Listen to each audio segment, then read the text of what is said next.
अक्सर air travel को एक सेफ मोड ऑफ ट्रांसपोर्ट माना जाता है, पर शायद बहुत कम लोगों को याद होगा कि राइट हियर इन इंडिया अब तक का सबसे डेडली मिड एयर कोलिजन हुआ था। एक ऐसा एयर क्रैश जिसने लगभग 350 लोगों की जान ले ली थी।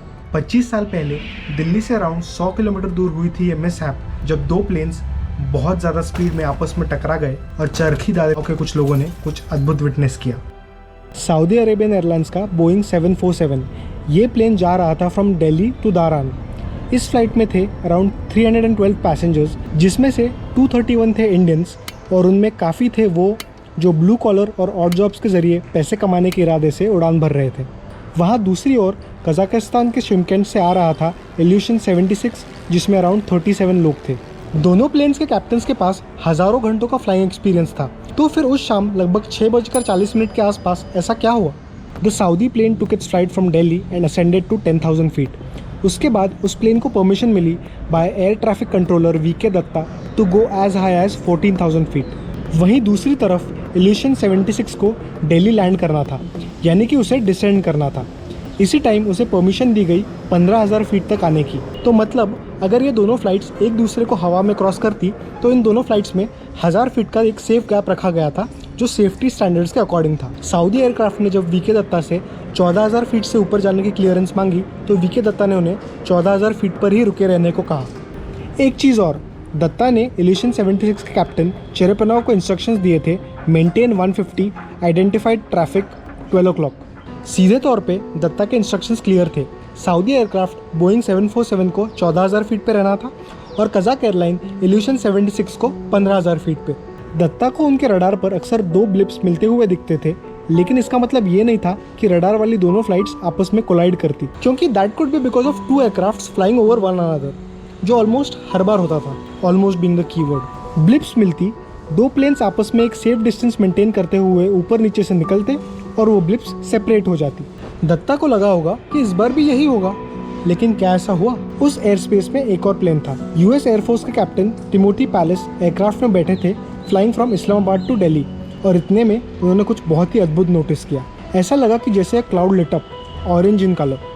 कैप्टन पैलेस को लगा शायद ये रॉकेट लॉन्च तो नहीं है। He and his crew were trying to make sense of what they just saw and then they witnessed the parts of the aircraft go down to the ground and apparently this was the crew जिन्होंने ATC को inform किया इस mid air collision के बारे में। Imagine something like this happens in your vicinity. कई kilometres के distance से सेपरेटेड थे दोनों प्लेन्स के debris, and if you are wondering how much was the debris, remember there were around 350 people in total. According to an India Today report, 500 tons.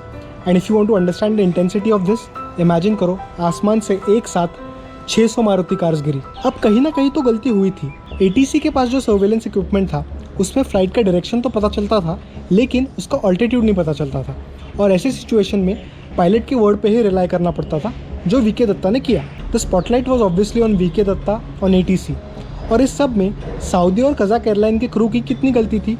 कौन से aircraft ने अपनी डेजिग्नेटेड हाइट मिस की? इस mishap को blame game में बदलते ज़्यादा वक्त नहीं लगा। जाहिर सी बात है, जब देश के इतिहास का सबसे बड़ा मिड एयर कोलिजन हुआ तो उसकी जांच भी हुई। उस टाइम दिल्ली हाईकोर्ट के जज आरसी लाहौटी को अपॉइंट किया गया था टू लीड द इंक्वायरी। उनकी रिपोर्ट की फाइंडिंग्स के हिसाब से ये हुआ था, सऊदी एयरक्राफ्ट ने अपनी डेजिग्नेटेड हाइट 14,000 फीट मेंटेन की, और जो क्रैश हुआ था वो इसीलिए क्योंकि कजाक एयरक्राफ्ट इल्यूशन 76 अपनी डेजिग्नेटेड हाइट 15,000 फीट से नीचे आ गया था सऊदी एयरलाइन के ऑल्टीट्यूड के पास। लेकिन ऐसा क्यों हुआ? सारे इंस्ट्रक्शंस तो क्लियर थे। According to this inquiry, language, Kazakh crew की इंग्लिश कमज़ोर थी और इसके वजह से वो एटीसी के इंस्ट्रक्शंस ढंग से समझ नहीं पाए। सऊदी एयरक्राफ्ट का नज़दीक होना, ये इन्फॉर्मेशन उनको देर से समझ में आई। Can you imagine that? और साथ ही पूरे क्रू ने ट्रांसमिशन ऑडियो पर पूरी तरह से ध्यान नहीं दिया, जिसकी वजह से मिसकैलकुलेशन हुई। इस रिपोर्ट ने कजाक एयरक्राफ्ट के क्रू की मैनेजमेंट, एटीट्यूड और कैप्टन की लीडरशिप को भी क्वेश्चन किया। कोलाइड करने के अराउंड 30 सेकंड पहले दोनों प्लेन्स एक क्लाउड के लेयर में थे, जिसकी वजह से थोड़ी टर्बुलेंस हुई और विजिबिलिटी भी इम्पैक्ट हुई।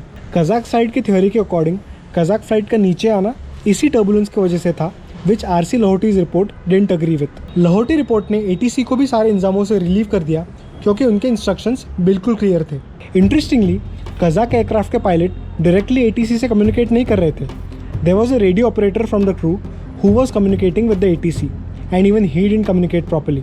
इतना सब हुआ and we can't begin to imagine cockpit में क्या खलबली मची होगी। कजाक IL-76 में कोलिजन के 4 सेकंड पहले, सिर्फ 4 सेकंड पहले रेडियो ऑपरेटर ने सऊदी प्लेन स्पॉट किया और ये बोला, Get to 150 because on 148 और वहीं सऊदी एयरक्राफ्ट में क्रू ने खुदा से माफ़ी मांगी और शहादा पढ़ा। This crash led to a lot of changes in the way we fly today. Lahoti report ने खुद 15 रिकमेंडेशंस दिए थे, जिसमें इंग्लिश लैंग्वेज की प्रोफिशिएंसी सबसे पहला पॉइंट था। पायलट और कंट्रोलर के बीच direct communication, meaningful crew resource management programme को क्रू ट्रेनिंग का एक अहम हिस्सा बनाना, ये रिकमेंडेशंस भी पार्ट थे लाहौटी रिपोर्ट के। और वीके दत्ता के पास सेकेंडरी सर्वेलेंस रडार नहीं था। ये रडार से एयरक्राफ्ट का ऑल्टीट्यूड पता चलता है, इसे भी लागू किया गया। जिस कॉरिडोर में ये प्लेन्स फ्लाई कर रहे थे वो एक सिंगल एयर कॉरिडोर था। ये समझ लो कि एक 2 वे रास्ता। इसमें एयर कंट्रोलर्स के लिए ट्रैफिक कंट्रोल करना ईजी नहीं होता था और इसके वजह से एरर्स होने के चांसेस होते थे। इसको भी करेक्ट किया गया एंड इस कॉरिडोर को यूनिडायरेक्शनल, जैसे कि 1 वे रोड होता है, वैसे बनाया गया। ट्रैफिक कोलिजन अवॉइडेंस सिस्टम को इंट्रोड्यूस किया जो पायलट्स को कोई दूसरे एयरक्राफ्ट के करीब होने पर अलर्ट करता है। आज शायद हम में से बहुत ही कम लोगों को वो चरखी दादरे की शाम याद होगी, लेकिन अगली बार जब आपकी फ़्लाइट सेफली लैंड होगी ना, तो आपको ये वीडियो याद आएगा और आपको पता रहेगा कि अनफॉर्चुनेटली 350 लोग और इतना बड़ा मिड एयर कोलिजन होने के बाद हमारे सेफ्टी मेजर्स लागू हुए। हाय, अगर आपने ये वीडियो एंजॉय किया तो प्लीज़ लाइक, शेयर और सब्सक्राइब जरूर करना। The whole point of a channel is to ask fun and compelling questions, explore weird and intriguing stories and delve into secret histories. So if that's something you are into, please let us know in the comments below.